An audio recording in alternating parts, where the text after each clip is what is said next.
Viral wanita promosi tanah kuburan, siap jadi calo bagi yang butuh.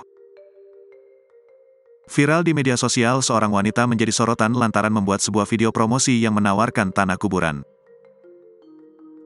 Bak video marketing, dia menjelaskan bahwa tanah kuburan yang dijualnya tidak seram dan dinilai bagus.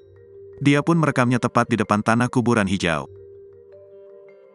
Wanita berbalut busana hijau tua itu berdiri di sebuah pemakaman hijau yang dipenuhi rerumputan.